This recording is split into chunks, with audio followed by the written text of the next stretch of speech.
What's good, y'all? Welcome to my spoilers discussion for Spider-Man Into the Spiderverse. Just came back from seeing the movie a second time. I just had to, for two reasons. One, this movie was fucking phenomenal and amazing, spectacular, sensational, all of the above. This movie was made that I just had to see it again. And two, I'm going to give you guys a little PSA to parents everywhere. Watch the video. Do not, I repeat, do not bring your babies to movie theaters because, oh my god, when I saw this movie the first time, there was this baby that was it cried. Now I don't mean like normal crying. It was screeching. I'm talking like nails on a chalkboard screeching, and it was during the most pivotal stage to constantly throwing me out of the experience when I needed to be engrossed by the movie and involved and what's the word I'm looking for?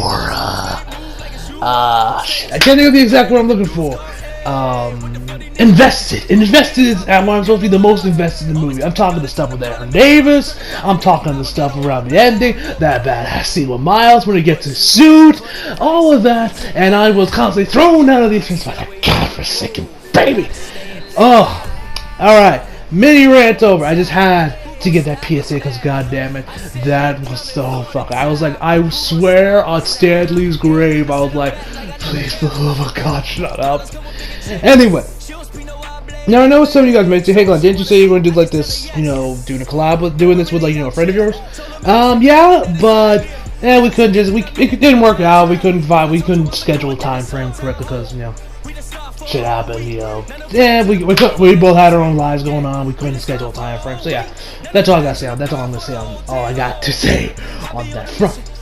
Although I do hope that one day we can collab and shoot the shit together, because I think it'll be pretty entertaining and it'll also be a lot of fun just us talking about shit. So yeah.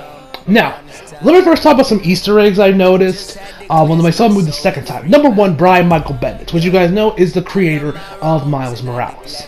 Now, I actually noticed, this is what I noticed, actually. When Miles is actually going through his phone, like, once he gets the spider powers, and after the whole scene where it's a Spider-Gwen, and he's like, it's just puberty, and he's sweating like a pig, doing the grab, the touch, what was it called?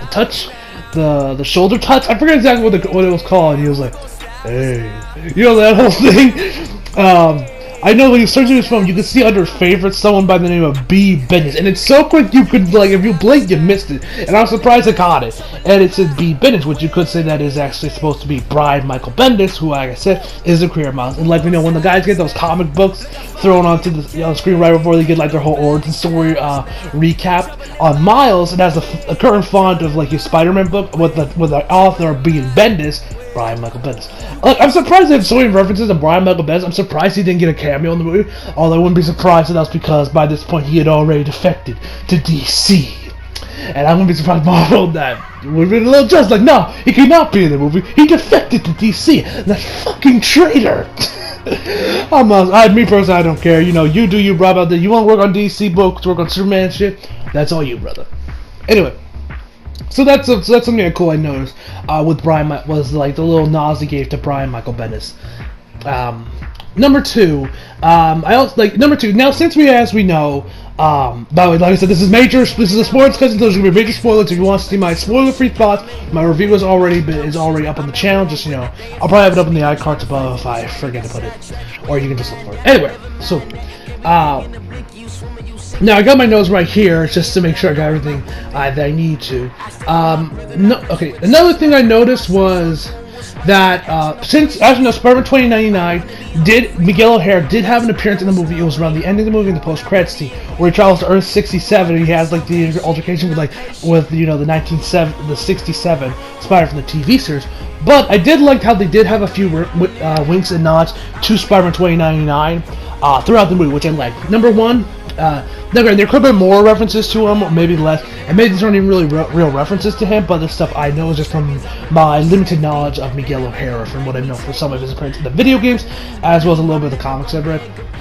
Number one, we of course had the female Doc Ock, which, you guys remember, in Spider-Man Shattered Dimensions, was one of Miguel's villains was a female Doc Ock, so that's one. And of course, there's Alchemax, which was heavily involved in the movie, which we know is like a huge adversary for Miguel O'Hara in the video games. Like it had a huge role in Spider-Man: Edge of Time. And I'm assuming it's much more bigger role when he was also in the comics, when they were the comics as well, I'm assuming. Okay. Another thing I did notice was, okay, now this is something I noticed. So when Aaron, and number one, I love Miles and Aaron Davis's Like the chemistry between those two was amazing. Although, was it just me or did anybody else find Aaron Davis's design a little off? Like it was mostly his jaw. Like I feel like it was like a little too long, Like his face was a little too long around the jaw area, and it kind of looked a little too cartoony for the art style they would go with. It almost kind of looks a little bit out of place. When I rewatched the movie, I kind of still have that kind of feeling. So, does anyone else get that same feeling, or is that just me? I don't know.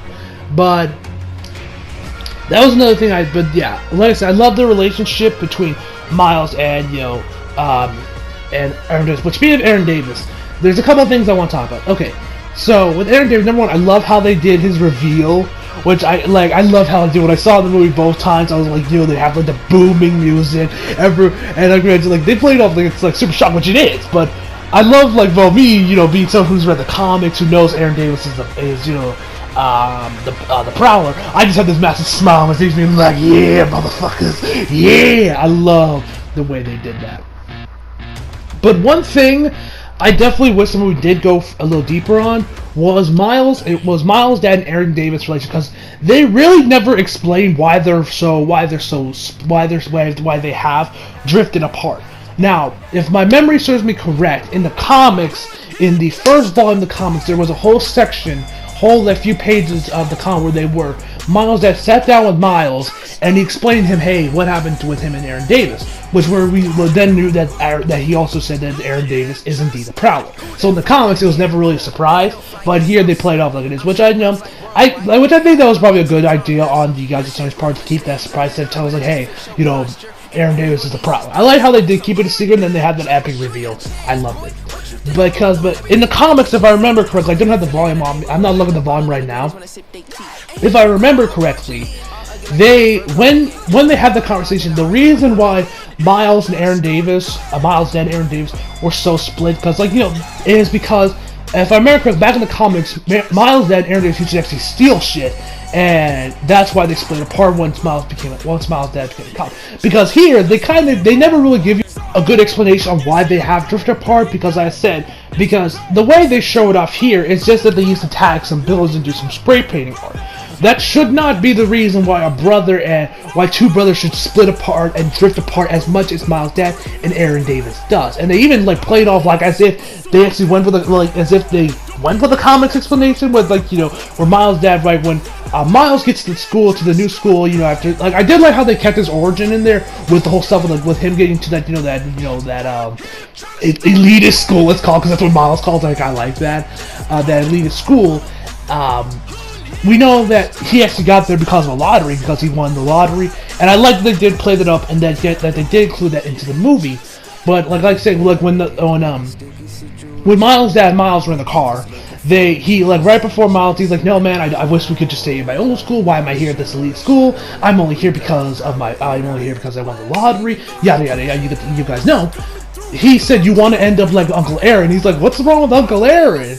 And they never really, like I said, they never explained it. Even when Miles and Aaron Davis, he doesn't give them a good explanation. He just says, we used to spray paint buildings a lot back in the day, but once he became a cop, they split apart. Like I said, but just tagging some buildings should not be the reason why two brothers split apart. So I kind of wish they went with the comics right there with them actually, because I'm pretty sure they actually stole shit back in their younger days, which would explain why they have split apart as much as they do, because Miles has a cop and Aaron Davis is the Prowler. That would be a much better explanation than the one they gave us here, where they just tag some buildings.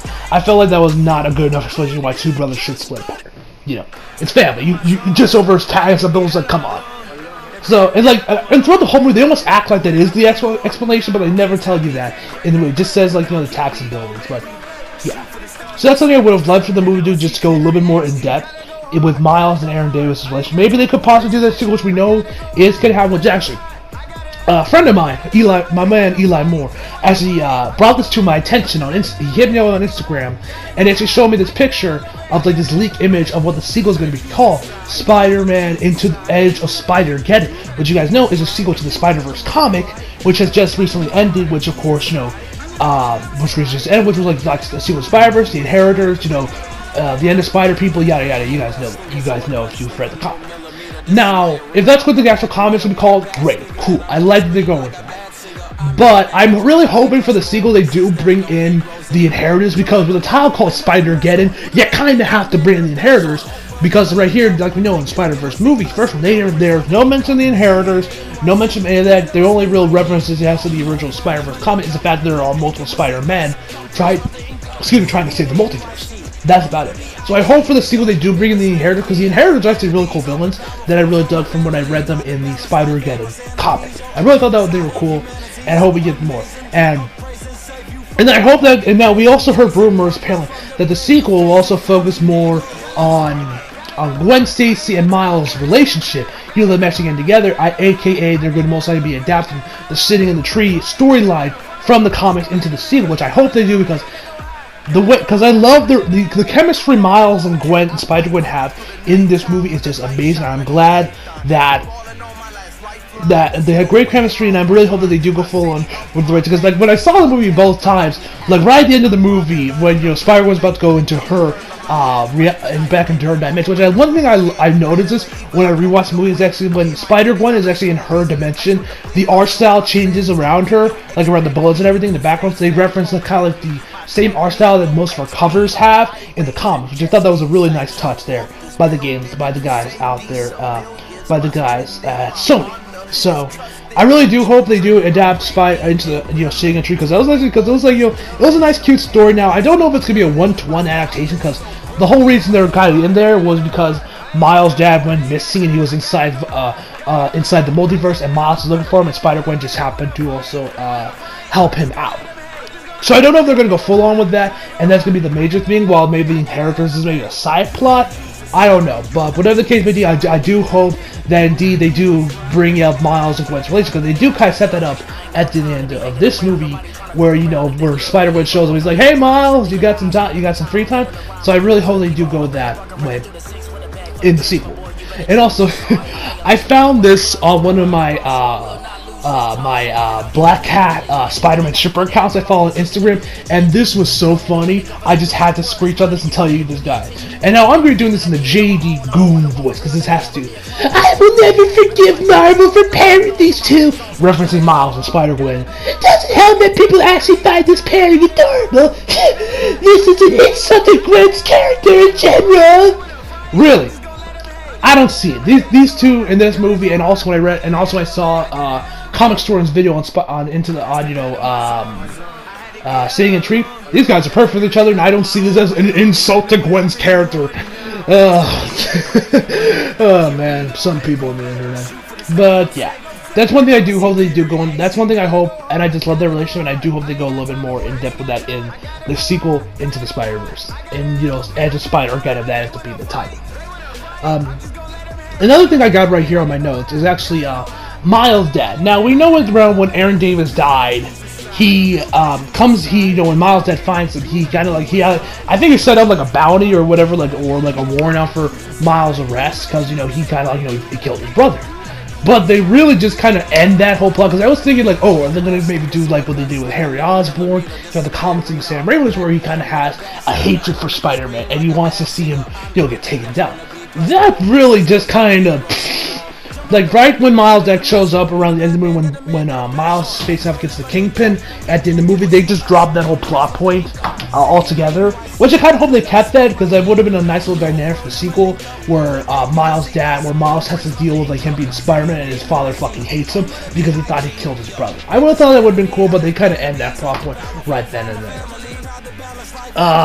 Of course, I also got I got the Rubik's Cube here from Nicolas Cage for Spider-Man, which I swear to God, for the sequel, Edge of Spider-Geddon, I do hope that we do get more. See, Spider-Man Noir does return because my God, was he like the best part of this movie? And Nicolas Cage is an amazing. Like I like Spider-Man Noir when he was in Shattered Dimensions, but here, oh my gosh, he become one of my favorite Spider-Man when Nicolas Cage was doing like when we see his backstory. Oh my God, his backstory is hilarious.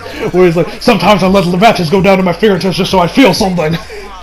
Like, oh my God, please, Sony, for the love of God, give me a Spider-Man Noir movie, please. I need that.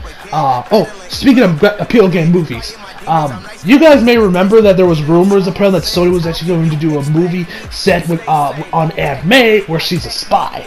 Now, I'm sure like all of you were against that idea because it sounded fucking stupid. But if they use the Aunt May in this movie, from the Aunt May in the Ultimate Universe, here, I would love to see that, because oh my God, was Aunt May amazing movie, and I really hope that does actually come to fruition. We do see her as a spy, because if it's that Aunt May from Into the Spider-Verse, please take my fucking money.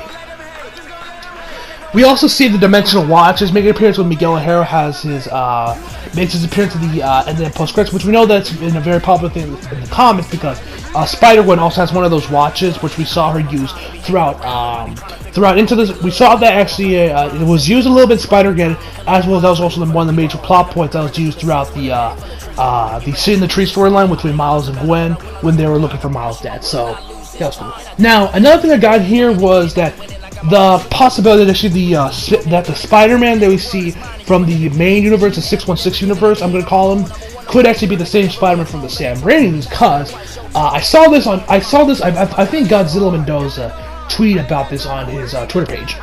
Was actually one of the major plot points that was going to be in Spider-Man 4 was the fact that Peter and MJ were actually going to divorce Peter because of Black Cat, and because Black Cat and Peter, we know the shenanigans those two get into.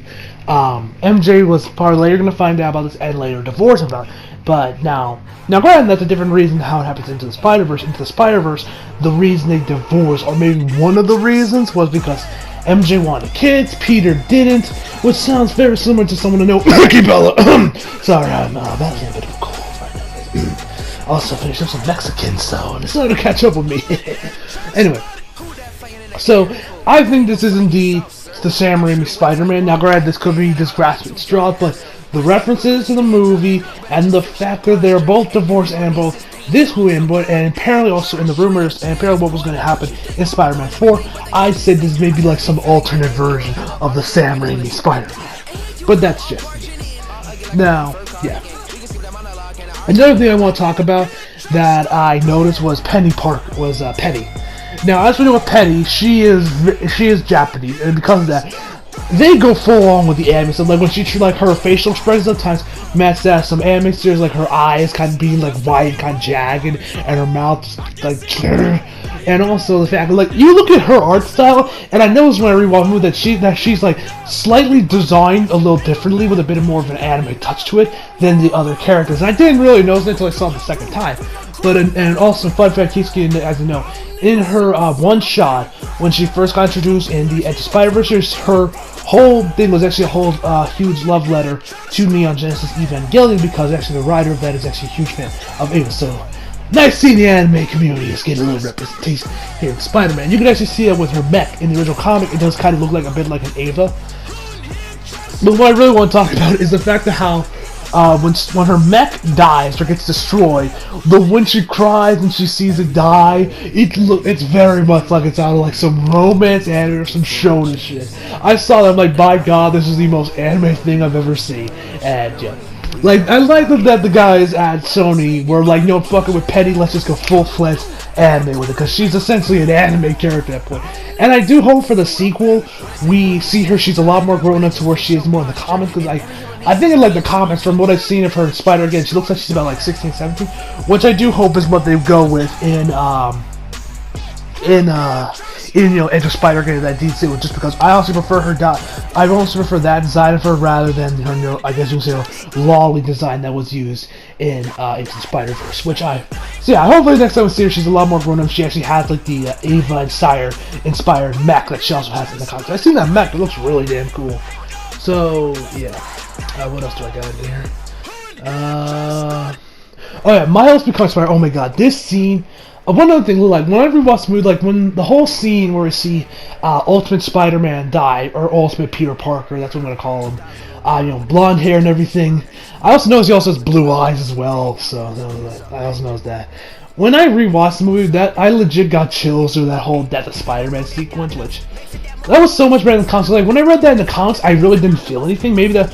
Now keep in mind, you guys know that I'm a huge Spider-Man fan. He's my favorite hero.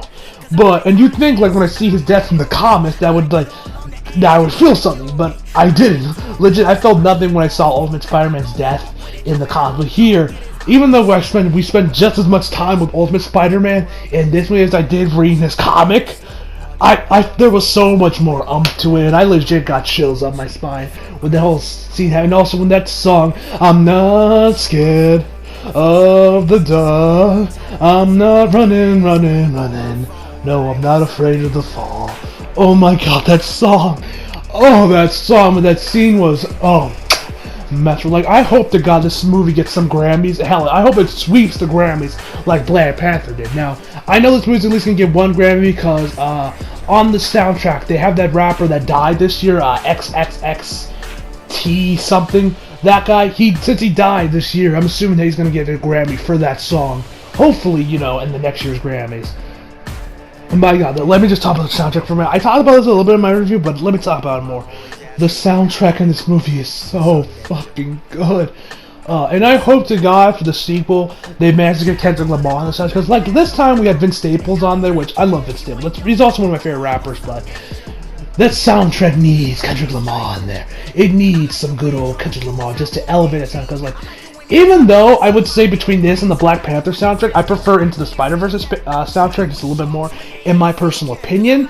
Just because I have been listening to the Spiderverse soundtrack non-stop, especially that Post Malone song, Dear God, I cannot stop listening to it, it's so fucking catchy. And Jaden Smith, on his song, Way Up, oh my god, I mean, you could tell which one of Will Smith's kids got his music genes, because Jaden, that man actually got some game, low-key. That man actually legit got some, that man went to do more rap music, hell, he'd be a damn good rapper in all honesty.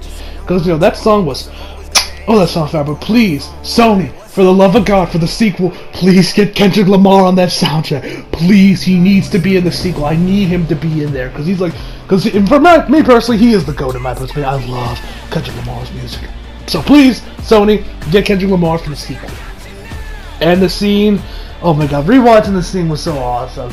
The scene where Miles becomes Spider-Man, he gets a spray painted suit and everything. Oh, that scene is so good. I could rewatch it over and over again. And with that song, What's Up, Danger? Oh god, it is an orgasm to the side. I just nerdgasmed so hard right there seeing it because, oh my god, that scene was so awesome when Miles gets a suit and you got the oh, that scene was so awesome. Oh man. MC, you got some big ass shoes to fill to top that scene when Miles gets introduced there, so good luck there, Kevin Feige, topping that. But yeah, that scene was so good. I love that's like honestly probably one of my favorite Spider-Man moments of all time. Honestly, that scene was so good. Okay, Spider-Verse. I talked about the sequel, Dimensional Witches. And also Aaron Davis' death, like when he died, I love that whole scene. One thing I gotta say, I don't know if I mentioned this in my original review, but I love the Prowler's design in the movie, like with like the metal gloves and everything.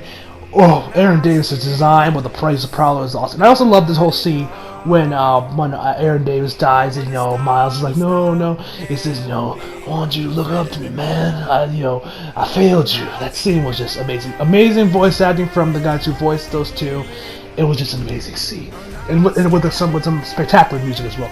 And that scene, that whole speech Miles' dad gives Miles right before he finally be able to control his powers and he use them at will. That scene where he's like, man, I see a spark in you. It's amazing. Oh my god, that scene. Oh my god, the voice. This movie has some of the best voicing ever. Like, this movie better get some awards for the voice acting because, my god, was it some of the best I've heard all year. Which, speaking of Black Panther and Spiderverse, my dad, which you guys know he's black, in case you didn't already know, he was moderately excited for Black Panther, for obvious reasons. But guess what my dad's reaction was when it was Miles' turns and Into the Spider-Verse? Guess. If your answer was gave 0 fucks and turned their cheek and didn't want to see your friend, like look, my dad was Miley Cyrus for Black Panther, but then when it's Miles, it's like, oh, it's animated because animated means kitty, kitty means shit. Even though if you watch the movie, it's fucking awesome, but whatever. That's his prerogative. All right. Yeah, that's about it. I got. Also, I really dig that Miles in this version is actually like a spray painter. I really dig that he's kind of like more of an artist now. I thought that whole stuff where he's like spray paint stuff, I thought that was cool. Yeah, that's about it. I gotta say. That's all I got on my notes, and that's all I gotta say. So yeah, this movie was so awesome. I loved it, and I hope to God we get a sequel. Hopefully, relatively soon, maybe like 2020 or 2019, maybe. Although that's probably way too soon, but. Yeah, I can't wait to see more of this movie, and I do hope that we do get a sequel. If it ends up being as a Spider-Geddon, that's cool, and hopefully the rumors are true that it focuses mainly on the relationship between Miles and Spider-Gwen, because that would be amazing, because I love the sequels. Like, those two had so much amazing chemistry in this movie, and I really hope we see more of them in the sequel, because, yeah, like I remember like the ending where like he's like, hey, can I like your haircut now? That all stuff. I was hoping they would kiss then, but I guess they're saving that for the sequel. But yeah, that's all I gotta say, guys. So hope y'all enjoyed the video. Leave a like if you did, subscribe if you're new.